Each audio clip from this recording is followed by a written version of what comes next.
the sound of gravel crunching beneath the tires was the last thing Ilara remembered before silence swallowed the narrow countryside road. The car disappeared behind a curtain of autumn trees, leaving her alone in a place that smelled of rain, pine, and unanswered questions. She stood still, arms folded, eyes tracing the dust clouds fading into the golden dusk. The suitcase beside her looked absurdly small, just a piece of her city life dropped into the wild quiet of nowhere. He had said it so gently, as if kindness could dull the edge of abandonment. "You need time to think, Ilara, away from everything, away from us." Those words echoed louder than the birdsong. Away from us. The countryside cottage belonged to his late grandmother, a simple, sun-worn house, surrounded by wheat fields and whispering winds. He told her it would help her reflect, but Ilara couldn't understand what she had done wrong to deserve reflection instead of reassurance. As the sun sank, she dragged her suitcase along the gravel path toward the little cottage. The wooden door creaked open with a sigh, and the smell of old books and wildflowers filled her lungs. It was strangely peaceful, painfully peaceful. She unpacked slowly, tracing her fingers over the dusty piano by the window. He used to play it for her, soft melodies that made her forget how broken the world could be. Now, even the keys seemed to miss him. Ilara sat by the window that night, watching the stars bloom across the sky. Her mind was a battlefield. Love versus pride.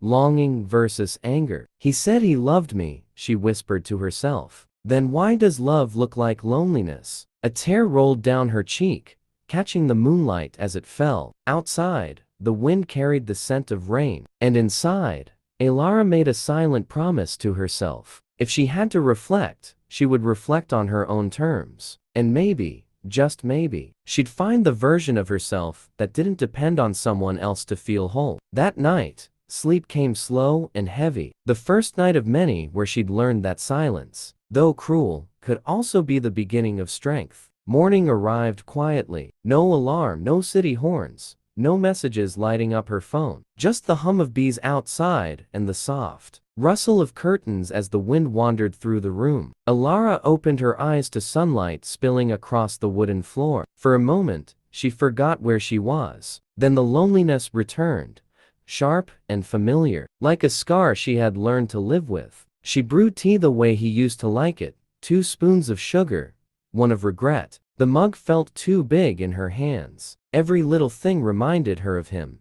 The empty chair across the table, the echo of his laughter that lingered in her memory. She picked up her phone. No messages. Not even a "did you sleep well?" He had truly meant it when he said she needed space. The countryside was quiet, but not empty. A field stretched endlessly behind the cottage, and a small stream ran beyond it, whispering secrets to the trees. Ilara decided to walk. Maybe the wind would help her think. The road curved past a line of willows, their branches dipping low, as if bowing to her sadness. In the distance, she saw an old farmer fixing a fence. He looked up and smiled. "You must be from the city," he said kindly. "Is it that obvious?" she replied, forcing a smile. "Only city folks walk like they're lost," he chuckled. "Out here, we let the earth tell us where to go." His words lingered in her heart long after she walked away. Let the earth tell me where to go. What did that even mean? That afternoon, she sat on a fallen log near the stream. The air smelled of grass and freedom. She realized it had been years since she'd sat anywhere without checking her phone or rushing somewhere else. In the silence, her thoughts grew louder, not the cruel, just honest. She remembered their fights. How she'd always tried to fix everything with words. How he'd always shut down instead. Maybe he was right. Maybe they both needed to reflect. But did reflection have to feel like punishment? As the sky turned amber,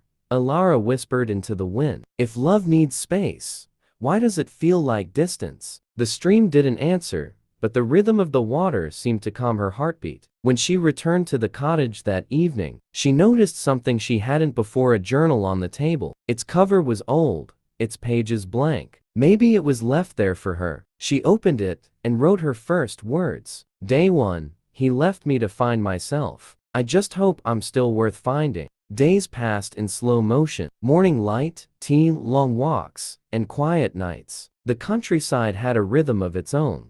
one that didn't rush to heal her, but gently invited her to breathe. On the fourth morning, Alara returned to the stream with her journal tucked under her arm. The water shimmered beneath the sunlight, like liquid glass moving to an unseen melody. She sat on her usual log, dipping her fingers into the cool flow. That's when she saw him. A young man, maybe a few years older than her, was painting near the opposite bank. His easel stood crooked, his shirt rolled at the sleeves, and his hair was a messy war between sunlight and wind. He was completely lost in his art, so much that he didn't notice her watching. Alara hesitated. Should she say something? After all, this was the first real person she'd seen since she arrived. Before she could decide, he looked up. Their eyes met across the stream. Brief, uncertain moment, yet strangely grounding. "Morning," he called out, voice calm, gentle. "Morning," she replied softly. He smiled, then looked back at his canvas. Curiosity tugged at her heart. When he finally packed up to leave, he walked across the small bridge and stopped near her. "You're the girl staying in the old Miller cottage, right?" "Yes. How do you know?" "Everyone in this town knows when someone new arrives." "I'm Rowan." Rowan.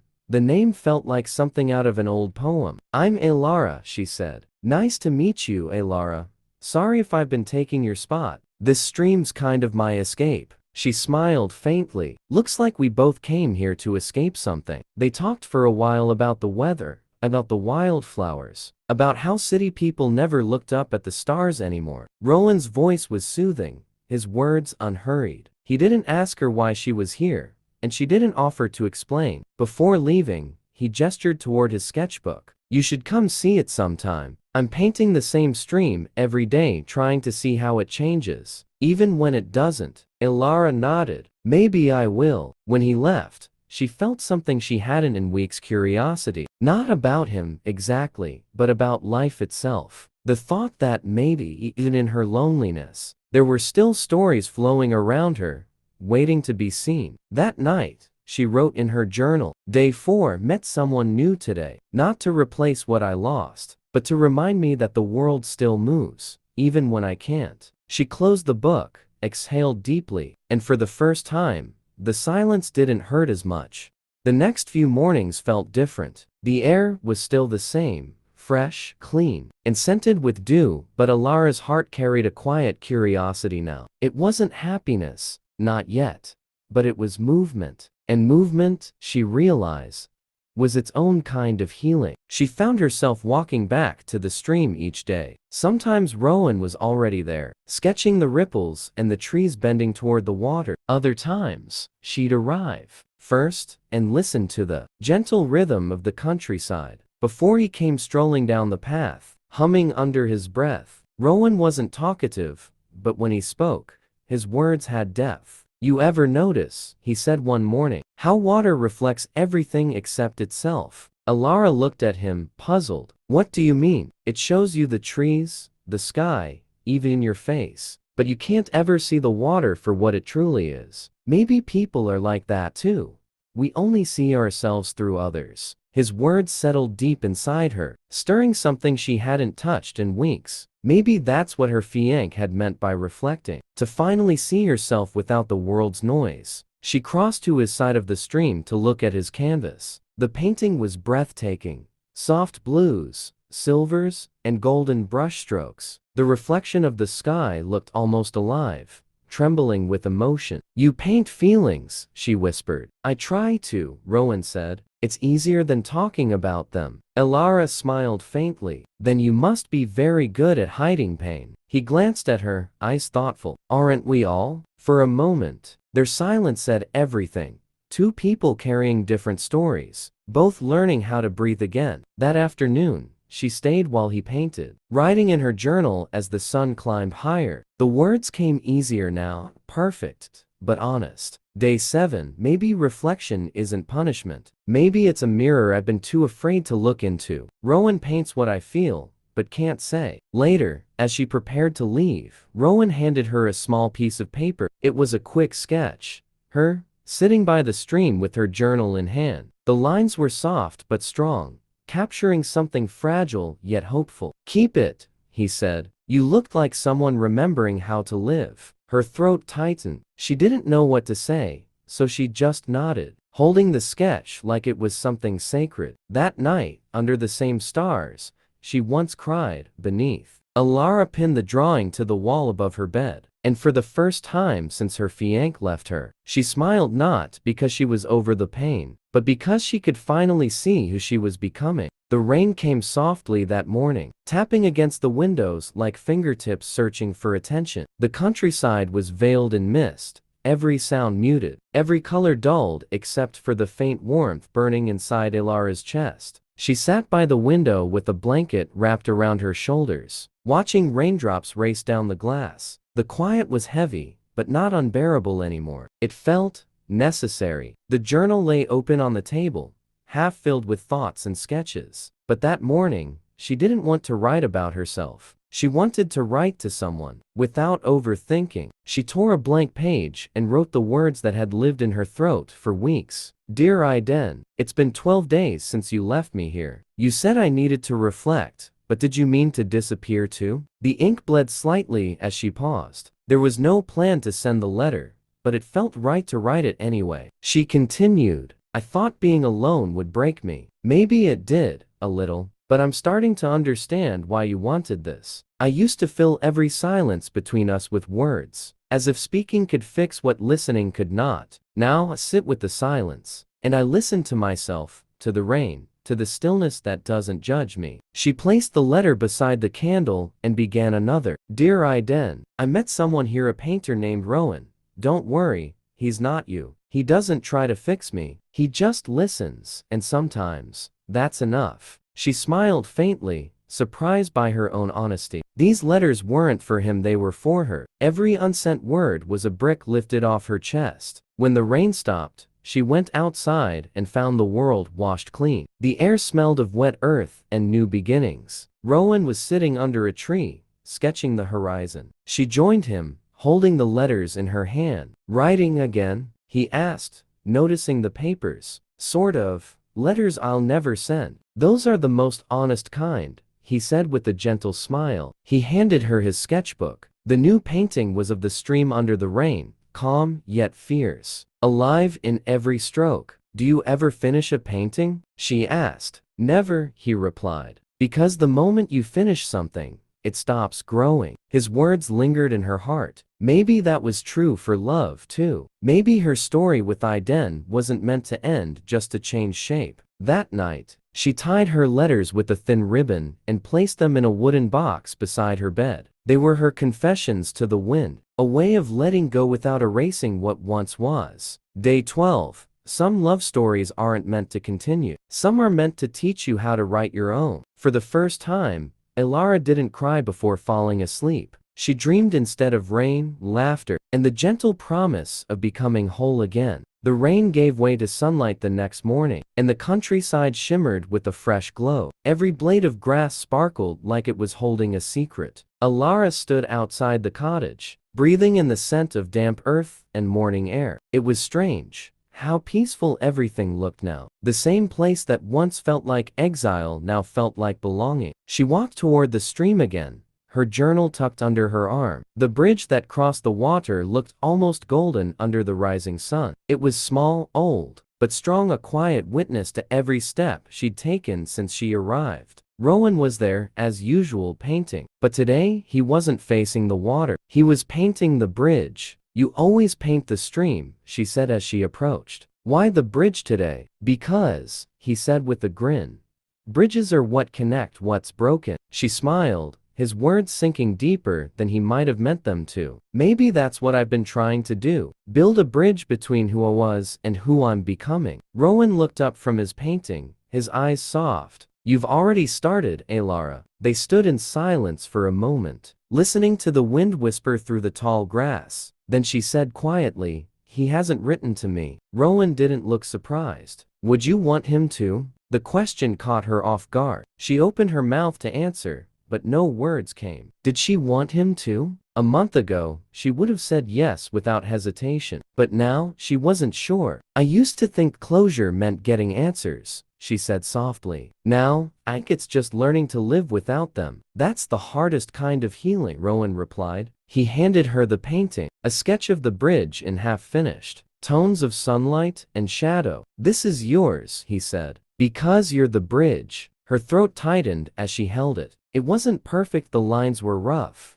The colors uneven, but it felt real. Like her. That evening, she took a long walk beyond the fields. The sky was deep purple, fading into stars. She thought of Aiden, his laughter, his silence, his distance. And then she thought of herself, the girl who arrived broken and the woman who now stood stronger, quieter, whole. When she reached the bridge, she stopped. The water below shimmered under the moonlight, soft and endless. She took one of her unsent letters from her pocket, the very first one, and read it one last time. Then she tore it into tiny pieces and let the wind carry them away. Goodbye, she whispered, but it didn't sound sad. It sounded free. Back at the cottage, she opened her journal and wrote, Day 20. Healing isn't about forgetting. It's about remembering without pain. Today, I crossed the bridge. That night, as the moonlight painted the walls silver, Alara realized that the countryside had done what her fiancé couldn't. It helped her find herself again.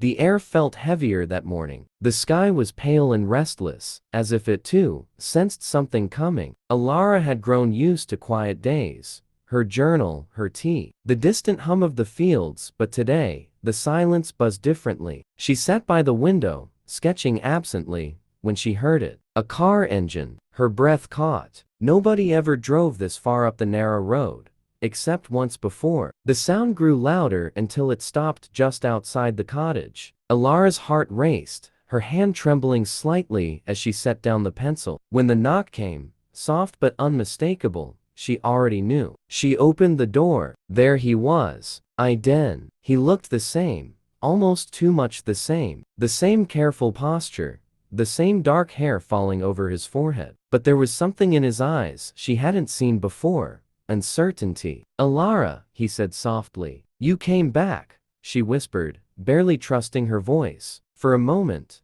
neither spoke. The countryside around them seemed to hold its breath. I wasn't sure if I should, he said finally, but I had to see you. Why now? Because I thought space would help us both. I didn't expect it to feel like losing you. His words twisted inside her chest. Not because they were cruel, but because they were almost too kind. She stepped aside, and he entered the cottage that had become her world. He looked around at the piano, the open journal, the sketch on the wall. You've changed, he said quietly. I had to, she replied. You left me no choice. Aiden looked down. I'm sorry, Alara. I didn't mean to hurt you. I just thought maybe you'd see things differently if you had time to think. She met his gaze steadily. And what about you? Did you think, Aiden? He hesitated. Yes.